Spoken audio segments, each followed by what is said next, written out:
Halo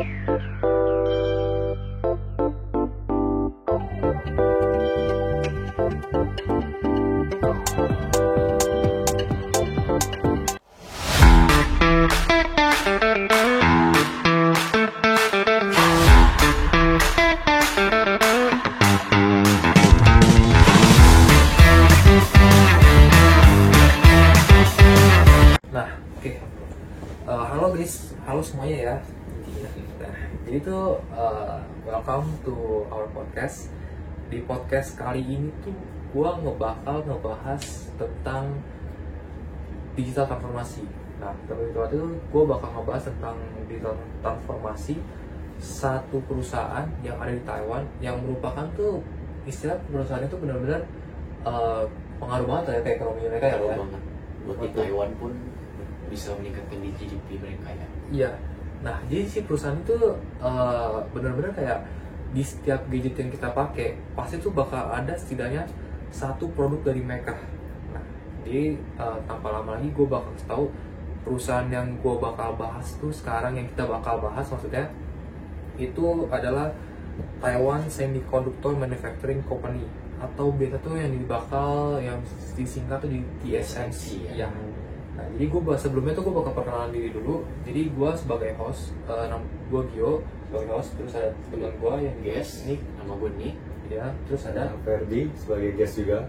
Nah, oke. Jadi halo semuanya. Jadi senang banget bisa bahas TSMC hari ini ya, karena perusahaan ini sendiri yang benar-benar menjadi tulang punggung dari dunia teknologi yang modern ini ya. Ya, benar sekali. Jadi kayak TSMC itu seperti pabrik dunia digital. Jadi itu kayak tanpa TSMC ini mungkin kayak iPhone, laptop, bahkan mobil listrik tuh nggak bakal akan secanggih sekarang. Jadi dampak TSMC ini lumayan cukup berpengaruh lah untuk mereka. nah, bener banget tuh kayak tadi yang udah gue mention tuh di awal-awal. Nah, konsep visi itu bakal kayak dia itu berpengaruh banget lah ke global. Nah, dan hari ini kita bakal ngebahas lebih dalam lagi tentang transformasi digital si TSMC ini. Nah, gimana tuh cara mereka? Jadi kita bakal bahas pertama dari ada sejarahnya, ada strateginya, teknologinya, dampaknya bisnis dan ekonomi global juga, terus ada tantangannya juga. Ntar kita bahas lebih dalam lagi. Nah, jadi gue pengen di podcast ini gue bakal kayak gali dalam banget kayak gimana tuh cara si TSMC jadi pemimpin global di sektornya dia ini. Oke. Sekarang tuh kita bakal masuk ke segmen 1 di mana tuh kita tuh bakal membahas sejarah dan peran dari global TSMC sendiri. Nah, pertama-tama tuh kita bakal mulai dari sejarahnya dulu. Nah, temen gue Nick ini bakal bantu gue jelasin gimana sih awal mula TSMC ini bisa jadi raksasa teknologi kayak sekarang ini, yang dimana-mana produknya itu ada di semua digital kita sekarang. Oke nih, jadi TSMC ini berdiri tahun 1987 di Hsinchu di Taiwan. Pendiriannya dipelopori oleh Dr. Morris Chang, seorang visioner yang melihat peluang bahwa desain dan produksi chip bisa dipisahkan. Jadi dulu perusahaannya seperti Intel dan IBM mendesain sekaligus memproduksi chip juga. Tapi Chang ini membuat konsep baru yaitu Pure Play Foundry. Nah, untuk Pure Play Foundry sendiri itu artinya kayak perusahaan hanya memproduksi chip untuk klien lain tanpa punya desain produk sendiri. Jadi kalau TSMC ini jadi dapur umum bagi perusahaan besar seperti Apple, AMD, sama Nvidia. Oh, jadi mereka bukan saingan ya? Iya, mereka bukan saingan. Itu kenapa mereka dipercaya oleh banyak perusahaan besar, dan dari situ mereka tumbuh cepat banget. Sekarang TSMC menguasai sekitar 60-70% pangsa foundry global. Mereka juga menghasilkan lebih dari 90% chip paling canggih di dunia, terutama yang di bawah 5 nanometer. Nah, kalau boleh nambah sedikit fakta, buat valuasi TSMC ini sekarang di atas 500 miliar US, lalu menjadikannya sebagai salah satu perusahaan paling berharga di Asia. Dan mereka juga jadi pemain kunci dalam rantai pasar global, terutama buat teknologi AI dan 5G. Oke. tadi segmen satunya sejarah dan perannya tuh udah dibahas. Nah sekarang tuh kita mau pindah ke segmen 2-nya. Dimana tuh di segmen 2 ini tuh kita bakal ngebahas tentang alasan kenapa si TSMC ini tuh lakuin digital transformation. Padahal kan si TSMC ini kan udah super efisien banget lah intinya. Kayak mereka udah nguasain pasar 67-70%. Nah, kenapa sih mereka masih perlu banget ngelakuin digital transformation?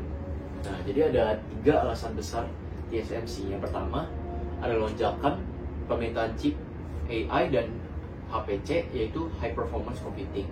Yang kedua, ada kompleksitas produksi meningkat karena ukuran chip makin kecil dari 7 nm ke 3 nm, bahkan menuju 2 nm. Yang ketiga yaitu kompetisi global makin ketat.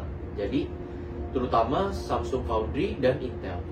Nah, di sini kan lu kan tadi ngebahas tentang nanometer. Tadi itu bisa nggak sih jelasin dikit? Nano size itu maksudnya tuh gimana tuh nano size tuh? Oke, jadi buat node size atau process mode itu diukur dalam nanometer. Ya, lalu 1 nanometer itu seperti 1/1 milimeter. Jadi angka itu mewakili jarak antara transistor di chip. Terus semakin kecil node-nya, semakin banyak transistor yang bisa ditaruh dalam satu chip. Lalu sehingga chip jadi lebih cepat dan hemat energi dan powerful. Oh, Jadi misalnya transisi dari 7 nm ke 2 nm bisa bikin performa chip lagi meningkat 10-15% dan menghemat energi sampai 25-30%. Tapi prosesnya juga jauh lebih rumit dan lebih mahal. oh, jadi transformasi digital si TSMC ini tuh dia bukan pilihan ya, tapi Iya. udah mulai keharusan ya. Apalagi dia buat tetap, maksudnya bisa bersaing lah di era-era yang udah ada di era AI yang otomatisasi ini. Nah oke guys, jadi kan tadi kan kita tuh udah ngebahas tentang di segmen 2 kita udah ngebahas tentang mengapa si TSMC ini kan dia perlu ada digital transformasi. Iya. Nah di segmen 3 ini gue mau ngebahas tentang strategi transformasi mereka. Nah Transformasi. apa aja tuh kayak strategi utama si TSMC ini dalam digital transformation ini, kayak ya mungkin otomatisasi tambahin atau mereka buka pabrik. Oke. Jadi yang pertama itu adalah digitasi proses manufaktur. Jadi mereka tuh pakai teknologi industri 4.0 gabungan AI, Big Data, IoT, dan robotika untuk mengelola pabrik secara real time. Jadi kayak misalnya tuh seperti setiap mesin di pabrik punya sensor yang memantau suhu, tekanan, dan kecepatan. Data itu dianalisis oleh AI untuk meminimalkan cacat dan meningkatkan yield. Oke, nah tadi tuh lo sempat ngebahas tentang yield. Nah yield itu apa tuh? Gue kurang ngerti. Oke, jadi buat yield itu adalah kayak tingkat keberhasilan produksi chip yang sempurna. Misalnya tuh dari 100 wafer yang diproduksi, berapa yang bisa dipakai tanpa cacat. Jadi di TSMC itu yield rate mereka bisa mencapai lebih dari 90% untuk teknologi 5 nanometer atau 5 nm yang luar biasa tinggi. Oke, tadi kan udah dibahas ya strategi yang pertama. Jadi untuk strategi kedua adalah mereka mengadakan penguatan R&D atau Research and Development. Jadi mereka bangun global R&D di center di Hsinchu di Taiwan Iya. untuk membangunkan teknologi 2 nm dan 1,4 nm. Dan bahkan mereka melakukan riset quantum computing materials untuk masa depan. Wah, berarti mereka tuh udah benar-benar ngebahas tentang udah bikin masa depannya ya, Tapi sampai 5-10 tahun ke depan nih si TSMC ini. Boleh juga. Oke. Nah, tadi tuh gue udah ngebahas di segmen 3 tentang strategi apa tuh yang mereka lakuin si TSMC ini buat ngelakuin digital transformation. Nah, di segmen 4 ini gue bakal ngebahas tentang teknologi yang digunakan untuk si TSMC ini melakukan digital transformation.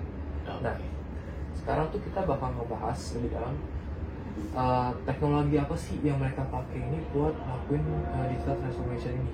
Oke, jadi TSMC ini ada beberapa teknologi yang mereka pakai ya.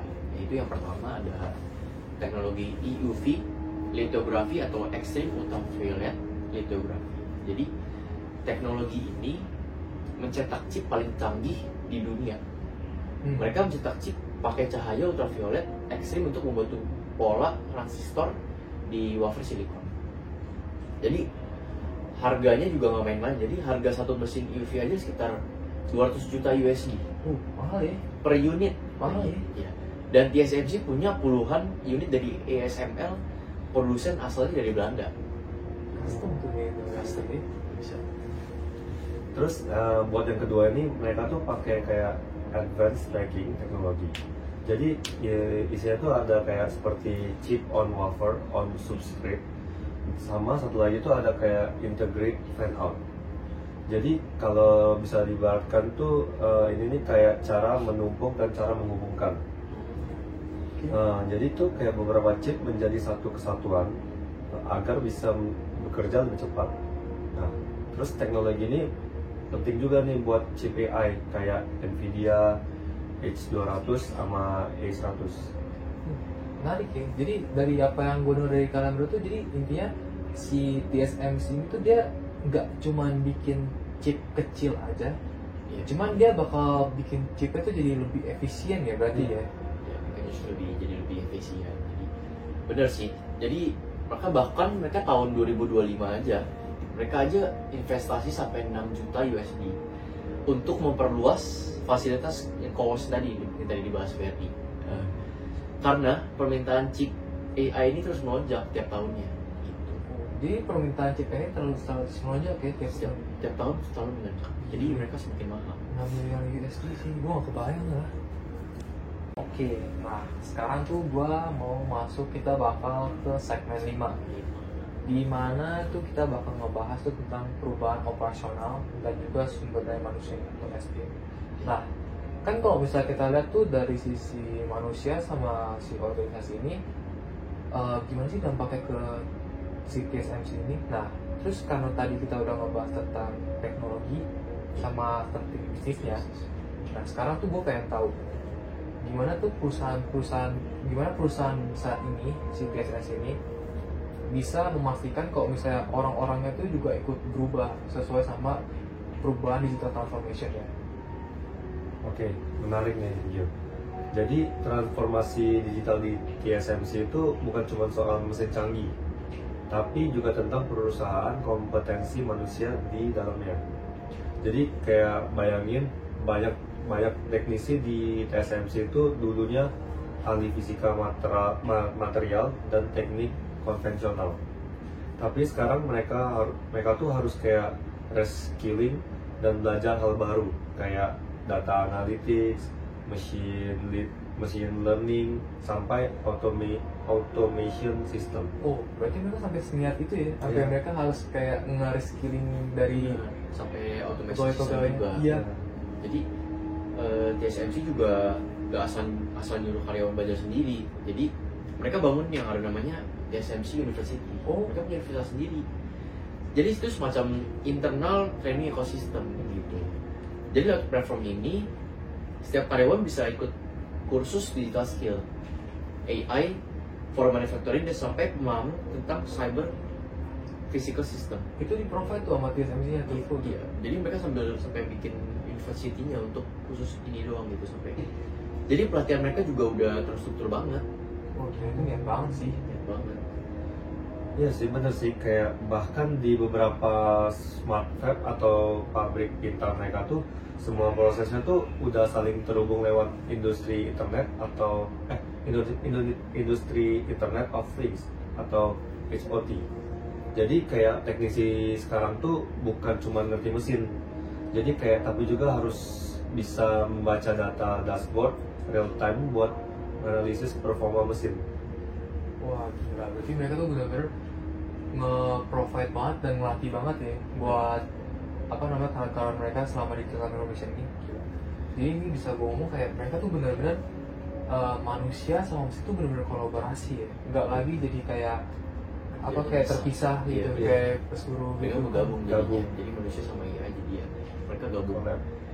Jadi benar banget tadi yang Ferdi dan Gio ngomong. Jadi yang kerennya itu mereka juga nanamin budaya kolaborasi digital lewat Open Innovation Platform atau yang disebut OIOP.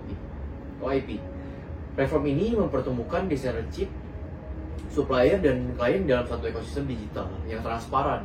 Jadi misalnya desainer chip ini bisa langsung ngetes desainnya lewat cloud-based simulation system atau TSMC tanpa harus bikin prototype fisik dulu gitu loh. Cloud based simulation system TSMC-nya kan? Iya. Oke. Nah itu dia, kayak OIP ini bikin kolaborasi jauh lebih cepat dan efisien. Jadi yang kayak dulu proses validasi chip bisa makan waktu berbulan-bulan, sekarang tuh cuma hitungan minggu doang. Terus efeknya tuh jadinya waktu peluncuran produk baru atau istilahnya tuh kayak time to market tuh berkurang. Yang awalnya tuh dari 12 bulan, jadi sekarang tuh berkurang jadi 6 bulan. Wah banget ya jadinya. Iya banget, berarti. Efisien banget berarti. Jadi tuh si TSMC juga bukan cuma bikin pabrik canggih doang nih, dia tuh intinya tuh dia bikin ekosistem digital lah ya, yang bikin semua pihak tuh bisa tumbuh bareng lah. Nah, jadi gue rasa ini bisa disebut ekosistem thinking ya. Nah, dengan semua pihak yang terhubung dan terbagi datanya itu. Benar juga. Tapi itu juga ngubah mindset organisasi gitu loh. Jadi yang dari dulunya hierarkis banget jadi lebih terbuka dan kolaboratif. Jadi karyawannya juga dikasih empowerment buat ngasih ide baru lewat program Employee Innovation Challenge. Jadi nggak cuma level manajemen yang bisa berinovasi, jadi karyawan-karyawannya juga bisa. Gitu. Jadi karena ada programnya namanya Employee Innovation Challenge, jadi mereka jadi bisa. Jadi intinya tuh mereka ngasih kesempatan buat employee-nya ya, jadi nggak cuma top manajemennya doang ya. Manajemen dong, jadi karyawannya juga terlibat. Gila sih. Nah, oke. Jadi kan tadi dia udah ngebahas tentang segmen 5 kan? Iya. Nah, sekarang tuh gue pengen masuk ke segmen 6. Lanjut segmen 6. Iya, dimana tuh kita bakal ngebahas tentang dampak bisnis dan juga ekonomi. Nah, sekarang tuh kita lihat dari sisi hasil bisnisnya. Nah, setelah dari transformasi digital ini tuh dia ngerasain efek tuh seberapa besar gitu, kayak secara keuangan dan juga ekonominya si TSMC ini Meningkat ya. Iya. Jadi secara hasil angkanya gitu ya, luar biasa banget. Jadi tahun 2025 TSMC ini mencatat lonjakan pendapatan uangnya sebesar 13,4 miliar USD. Wah, gila. Atau naik 27,9% dibanding tahun sebelumnya gitu. Jadi laba bersih mereka juga melonjak. Laba bersih mereka jadi 4,9 US dollar, naik sekitar 26,1%. Dan yang paling mencolok adalah pasar global mereka di industri foundry naik jadi 67,6%. Wah, jadi kalau misalnya dilihat dari hasil angka sih TSMC ini benar ya udah melakukan digital transformasi ya. Melonjak banget sampai segitu. Terus jangan lupa juga, jadi tuh TSMC ini sekarang bukan cuma perusahaan teknologi, tapi simbol kekuatan ekonomi Taiwan. Jadi mereka tuh menyumbang sekitar 15% dari total GDP Taiwan. Bahkan banyak ekonom menyebut TSMC ini sebagai mesin ekonomi Taiwan. Terus alasannya tuh karena kontribusinya di ekspor tuh dan penciptaan lapangan kerja tuh bernilai tinggi. Wah, gila. Gede banget ya berarti pengaruhnya ya. Berarti kok bisa gue ngomong secara kasar tuh si TSMC ini tuh dia benar-benar kayak powerhouse lah. Dia kayak ekonomi Taiwan tuh benar-benar kalau misalnya ada dia tuh dia bakal kayak jatuh banget ya ekonomi Iya, Taiwan. benar banget. Dan di level global pun TSMC juga punya dampak geopolitik yang sangat besar. Jadi ada istilah yang bisa dipakai itu Silicon Shield. Jadi yang dimaksud dengan Silicon Shield ini adalah posisi strategis TSMC di rantai pasok semikonduktor dunia membuat negara-negara besar seperti Amerika Serikat dan China enggan berkonflik langsung dengan Taiwan. Wah, gila banget berarti Jadi powernya impactnya gede banget si TSMC ini. Nah, apalagi itu sekarang tuh dunia ini lagi sangat tergantung pada chip canggih, khususnya tuh buat AI, defense teknologi, dan otomotif industri. Jadi makanya tuh AS tuh sampai mengelontarkan mesin lebih dari 40 miliar USD untuk mendukung pembangunan pabrik TSMC di Arizona. Jadi lewat Chips and Science Act. Jadi itu bahkan disebut sebagai proyek semikonduktor terbesar dalam sejarah AS. Wah gila ya. Terus ini kayak sekedar gue baca aja nih. Nah, yang kalau misalnya dari gue baca tuh gue baca kalau misalnya si TSMC kan dia ada proyek di Arizona. Nah ini tuh yang benar-benar dia itu bukan cuma bikin pabrik doang, maksudnya kayak istilahnya kayak dia tuh jadi simbol diplomasi teknologi antara Amerika Serikat dengan Taiwan, bener kan? Iya benar. Itu juga bukan sekedar bisnis, tapi juga itu salah satu strategi geopolitik. Jadi Amerika Serikat pengen memastikan bahwa mereka tetap punya akses ke teknologi chip paling canggih, tapi tanpa terlalu bergantung pada Asia Timur gitu loh. Jadi TSMC ini juga jadi mitra strategis utama buat hal itu. Jadi kalau misalnya dari kesimpulan si TSMC ini perannya besar banget di Taiwan ya. Kayak benar-benar kalau misalnya nggak ada dia mungkin ekonomi Taiwan nggak bakal segede ini. Nah, kan tadi kan kita udah ngebahas kayak di segmen rumah kita udah bahas tentang dampak bisnis dan ekonomi dari si TSMC ini kan. Iya, buat GDP Taiwan Iya. semakin meningkat ya. Iya, benar banget.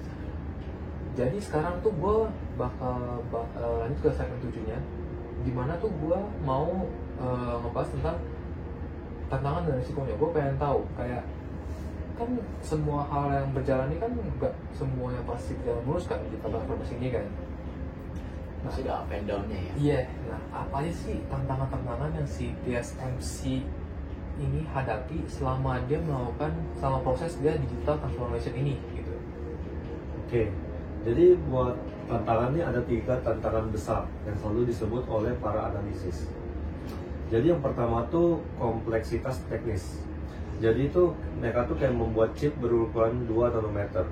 Itu luar biasa sulit pembuatannya.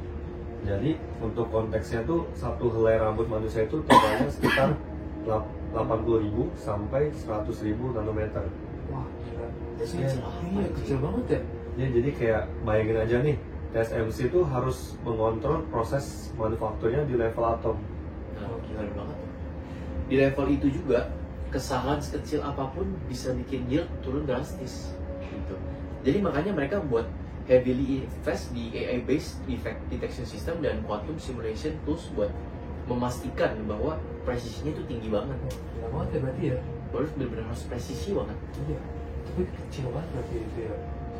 Nah, itu baru tantangan pertama nih. Jadi ada sekarang nih tantangan kedua, Tantangan kedua. yaitu krisis talent global. Jadi dunia tuh kekurangan sekitar 300.000 tenaga ahli semikonduktor.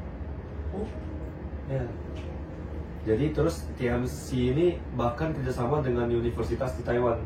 Bukan Taiwan doang, tapi ada Jepang sama AS. Jadi itu kayak buat bikin semikonduktor academy program.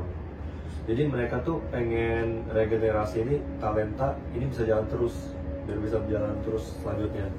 oh jadi kayak mereka tuh nggak cuma cari profit doang ya berarti ya. Mereka Hmm. juga mereka tuh juga istilahnya ngeinvestasi di pendidikan sama SDM buat jangka panjangnya mereka sendiri. Wah, udah mikir ke depan sudah jadi bisa kita bahas ya. Udah sampai 5 sampai 10 tahun ke depan mereka. Jadi tantangan ketiganya ada ketegangan geopolitik. Jadi posisi TSMC ini yang berada di tengah-tengah di antara konflik Amerika Serikat dan China bikin mereka harus jadi hati-hati banget gitu. Jadi soalnya kebijakan ekspor Amerika Serikat membatasi teknologi tertentu ke China gitu. Jadi sementara pasar China sendiri menyumbang lebih dari 10% dari TSMC. Jadi mereka harus menyeimbangkan politik dan bisnis juga. Oh, apalagi sekarang tuh isu-isu yang China sama Amerika lagi panas banget ya, gara-gara yang naikin tarif itu ya. Tarif 50% ya kalau salah. Wah, jelas sih. Terus jangan lupa juga ada satu hal lagi, kayak isu sustainability. Jadi pabrik chip itu pakai energi itu boros banget. Oh, Ya, satu FAB besar bisa pakai listrik secara seluruh kota kecil. gila ya. Ya, terus belum lagi konsumsi air utama murni yang luar biasa besar. Jadi TSMC sekarang ini berkomitmen buat pakai 100% pakai energi terbarukan di tahun 2050.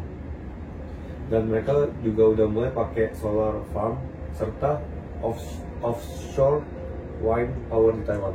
Oh, Iya, jadi bahkan di 2023 aja mereka udah menandatangani kontrak pembelian energi hijau senilai 2,9 miliar USD. Kontrak energi terbarukan terbesar di Asia yang pada saat itu ya, di Wah. 2023 itu. gila. Berarti mereka tuh nggak cuman mentingin fokus di digital transformation aja ya. Mereka tuh juga mentingin dari adanya green transformation mereka Iya, gitu ya. benar. Dengan sustainability yang bakal mereka pikirin. Gila.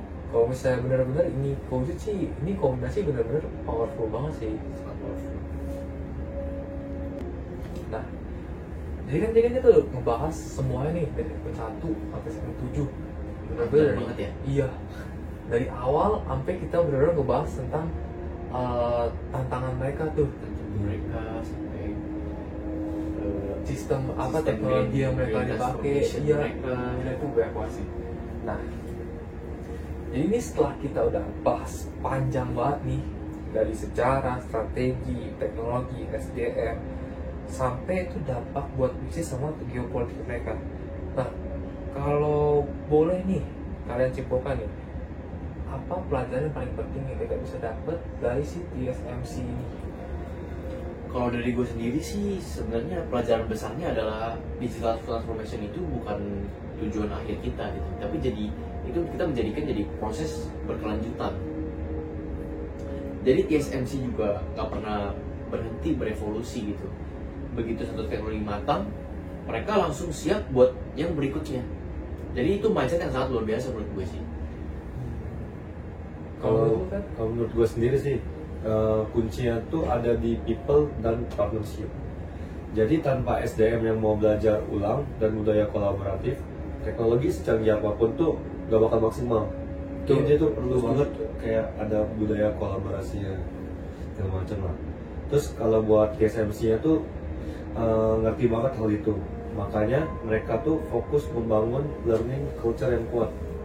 Jadi perlu banget tuh learning culture. Dari dua kesimpulan yang kalian kasih sih, gue setuju banget sih sama gue. Jadi kalau misalnya gue boleh ingetin lagi ya, berarti inovasi itu cuma bukan di mesin doang ya berarti ya, Iya. tapi juga tentang bagaimana si manusianya bisa beradaptasi dan berpikir ke depannya gimana. Nah, berarti si TMMC itu dia berhasil menunjukin bahwa ketika strategi, teknologi, dan manusia jalan seirama, berarti hasilnya tuh bisa luar biasa banget ya. Bahkan bukan cuma buat perusahaan aja nih, Iya. tapi buat negara juga sama dunia juga kan. Apalagi tadi kita udah dengar kayak di negaranya tuh maksudnya istilah TSM itu kayak penyumbang terbesar lah ya. Dan apalagi kalau misalnya di global juga dia sendiri kayak apa 60-70% lah gadget yang kita pakai pasti pakai produk dari dia sendiri. Gila banget sih.